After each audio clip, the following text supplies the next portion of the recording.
Hi everyone, for this week's standard deck, we're going to take a user-submitted deck, make a few improvements to it, and then play it in a traditional standard event. I got a really cool deck submitted by one of the viewers, Rui, and it's got some interesting things going on. The things that I noticed right away was that there are some cool synergies between things like Agent of Treachery, Yarok the Desecrated, and Thassa Deep Dwelling.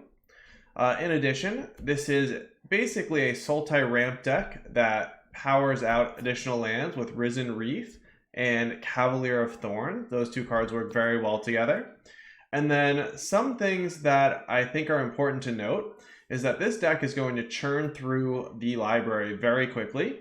And as a result, Rui included a Jace, Wielder of Mysteries, for an alternate win condition, and a couple Command the Dread Hordes, which is not a card that is seeing much play at all right now. So I thought that was a really interesting inclusion, and I want to definitely keep the spirit of the deck alive as I make a few changes.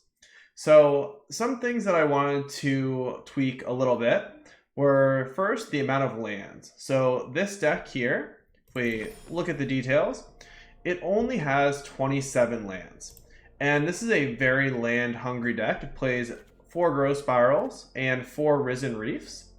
And in those decks, oftentimes you want as many as 29 lands. So one of the changes I made is I did add a couple additional lands. The other thing I noticed about the mana base is that there are a lot of come-into-play tapped lands. So we have 3 Temple of Deceit, 3 Temple of Malady, and 4 Temple of Mystery.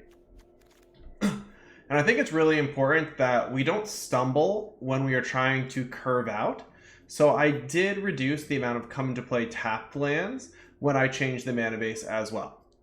And then a few of the card choices don't work particularly well with the overall theme of the deck, or they're just not incredibly impactful. So the 2 Healer of the Glades, in general, gaining life is not enough of a reason to include a card, so I did cut those.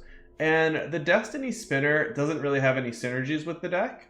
It could be good in a metagame that's really heavy on counterspells, but in my experience, the current metagame is not. So let's take a look at the final version I came to after tweaking it a little bit.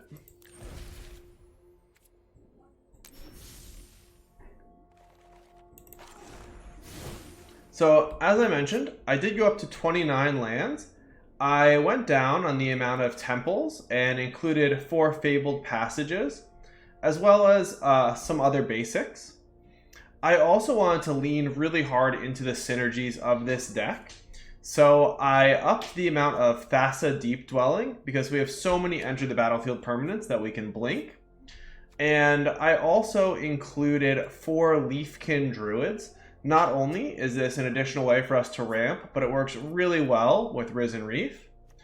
I decided to also account for the fact that we are going to churn through our library very quickly by adding an additional way to win the game as a result of that. So we have 1 Thassa's Oracle here as well.